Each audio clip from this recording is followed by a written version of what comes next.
Welcome to Ratna Fan House Sparkling New Year Sale. December 31 முதல் ஜனவரி 4 வரை 5 நாட்களுக்கு மட்டுமே. Sparkling New Year Sale. Rathna fan house, Rajabather street, T Nagar. ஆரோக்கியமும் அறுசுவையும் சங்கமிக்கும் மாபெரும் FMCG expo and food bazaar 2025 நாள் டிசம்பர் 26, 27 மற்றும் 28 தேதிகளில். இடம் சென்னை ட்ரேட் சென்டர், நந்தபாக்கம். அனைவரும் வருக, அனுமதி இலவசம். அந்த தீபத்துக்கு என்ன பொருத்தம்னு எனக்கு தெரியல. நான் உங்களுக்கு ஏத்த போறாங்கன்னா அந்த தீபத்தை ஏத்த போறோம்னு கிளம்பினேன். யார் நமதான் நினைக்கிறேன். ஐயா நீங்களே ஏத்தக்கூடாதுங்க ஐயா, உங்களை ஏற்ற அனுமதிக்க மாட்டாயா, உட்காருங்க அவங்க இடத்துலயே அப்படின்ட்டார் ஒண்ணுமே. ரொம்ப ஏமாற்றமா போயிடுச்சு எனக்கு. பரவாயில்ல, தீபம் ஏற்றுடைய நாள் வரும் உறுதியா நம்புறேன். கம்பராமாயணத்தை எழுதிய கம்பர் பிறந்த ஊரான மயிலாடுதுறை மாவட்டம் தேரெழுந்தூரில் கம்பர் விழா நடந்து வருகிறது. துவக்க விழாவில் சென்னை ஹைகோர்ட் நீதிபதி GR சுவாமிநாதன், மயிலாடுதுறை மாவட்ட நீதிபதி சத்தியமூர்த்தி, மத்திய அரசு வழக்கறிஞர் ராஜேந்திரன் மற்றும் தமிழறிஞர்கள், தமிழ் ஆர்வலர்கள் கலந்து கொண்டனர். கம்பனும் வைணவமும் என்ற நூலை வெளியிட்ட நீதிபதி சுவாமிநாதன் பேசுகையில், தீபம் ஏற்றக்கூடிய நாள் விரைவில் வரும் என்றார். மத அடையாளங்களை அணிய கூச்சப்படக்கூடாது எனவும் கூறினார். எனக்கும் அந்த தீபத்துக்கு என்ன பொருத்தம்னு எனக்கு தெரியல. நான் உங்களுக்கு ஏத்த போறாங்கன்னா அந்த தீபத்தை ஏத்த போறோம்னு கிளம்பினேன். யார் நமதான் நினைக்கிறேன். ஐயா நீங்களே ஏத்தக்கூடாதுங்க ஐயா, உங்களை ஏற்ற அனுமதிக்க மாட்டாயா, உட்காருங்க அவங்க இடத்துலயே அப்படின்ட்டார் ஒண்ணுமே. ரொம்ப ஏமாற்றமா போயிடுச்சு எனக்கு. பரவாயில்ல, தீபம் ஏற்றுடைய நாள் வரும் உறுதியா நம்புறேன்.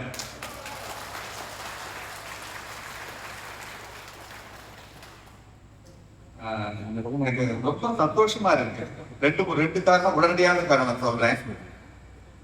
இறைவனுக்கு குழந்தைங்களை வச்சு பாடம் வச்சீங்க இல்லையா, அதுதான் வேணும். இவ்வளவு சந்தோஷமா இருக்கு. குழந்தைங்களை வச்சு பாடம் சுத்தி பாப்பாக்கு நிறைய ரொம்ப அர்த்தமா இருக்கும். மனசுக்கே அவ்வளோ ஆனந்தமா இருந்து கொண்டது.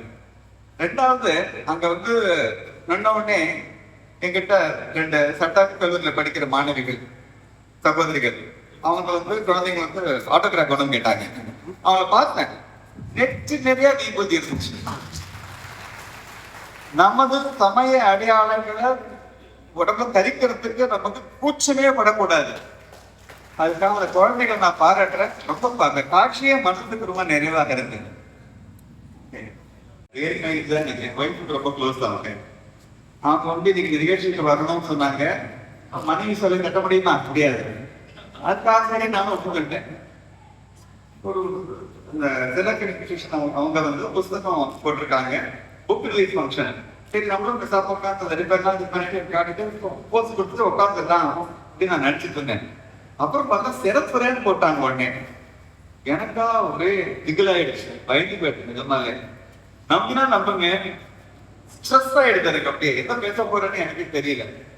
அப்புறம் தான் உடனே பிரச்சனையில மாட்டிவிட்டேன். மனைவியே அதுக்கு ஒரு மருந்தும் கொடுத்தாங்க. ஏன் பாபு தான் கேட்டுவாங்க, ஏன் பாபு யோசிக்கிற, சத்தியா தான் இருக்காருல்ல அப்படின்னு நாங்க வாங்க. எனக்கு வயசுக்கும் அவருக்கும் ரொம்ப வயசு வித்தியாசம் கிடையாது. சொல்லப்போனா என் வயசு கூட அவர் வயசு கூட இருந்தா கூட என் வயசு அம்மா மாதிரியே இருப்பாங்க, பழக்காரு. அண்ட் சத்யா உங்களுக்கு அவர் மாவட்ட நீதிபதியாக மட்டும்தான் தெரியும்.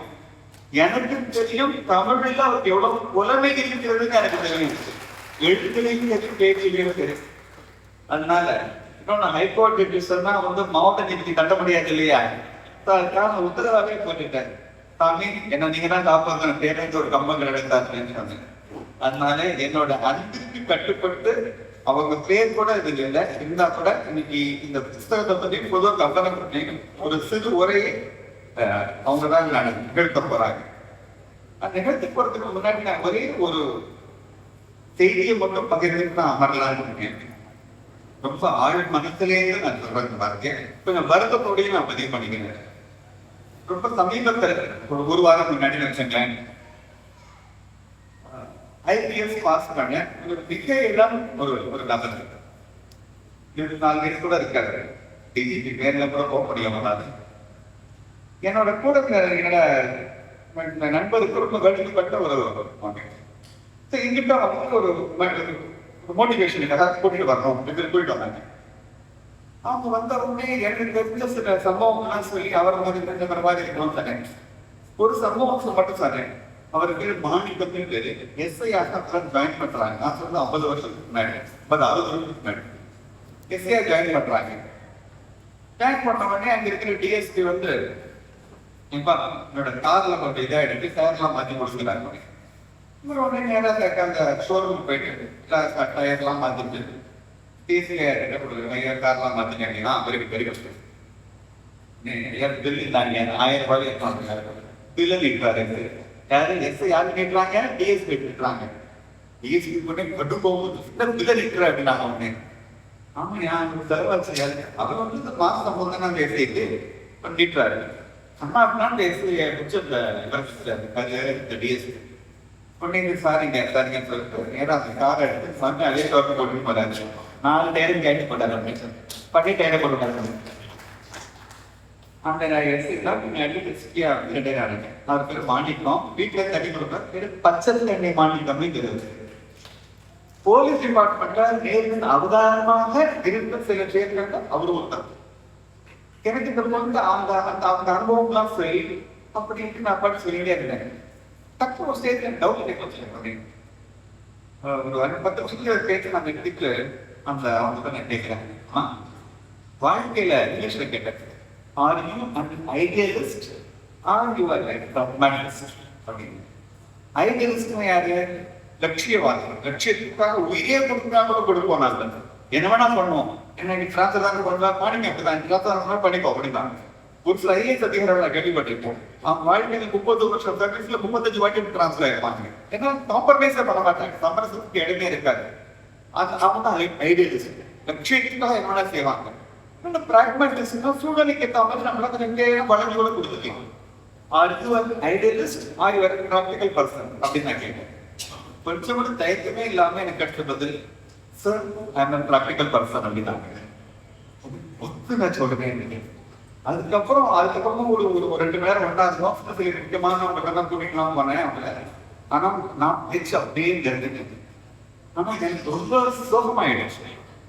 இப்பதான் வந்து ஒரு அரசியல் துறையில நுழைய போறாங்க.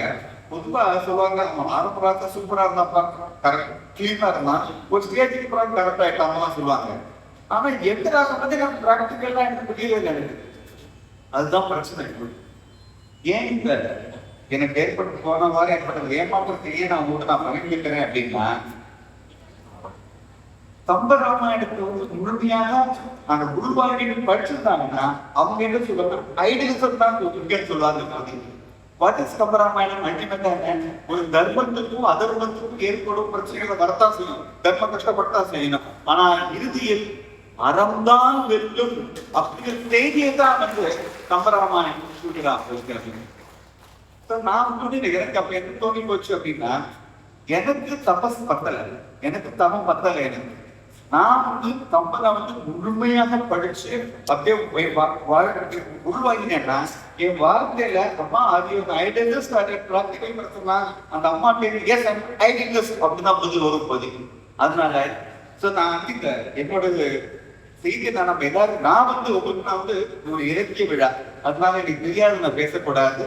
ஆனா நான் இந்தியில வந்து கம்பனோட உலகத்துக்குள்ள நுழையதான் நான் முடிவு பண்ணிட்டேன். அந்த ஸ்டார்டிங்க செல்வகிருஷ்ண எழுதிய கம்பனும் பயணம் இந்த புக்கிலேருந்து இந்த புஸ்தகத்திலேருந்து என்னோட பிரயாணத்தை தொடங்கலான்னு இருக்கேன். இன்னும் உடனே வாய்ப்பு இருக்காது. ஒரு 4-5 வருஷம் கழிச்சு மேபி செல்வகிருஷ்ண ஐயா அவர்களே ஒரு புஸ்தகம் போடுவாங்க.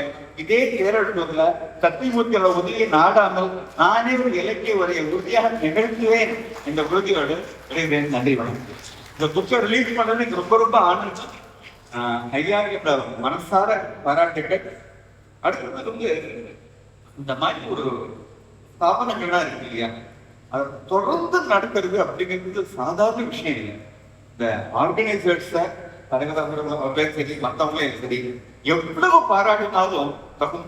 பாருங்க, இந்த கம்பன் கழகங்கள் மட்டும் தமிழ்நாட்டில் இல்லைன்னா நம்ம வந்து நம்ம கம்பனுக்கு வந்து மறந்துருக்கோம் இப்போதைக்கு.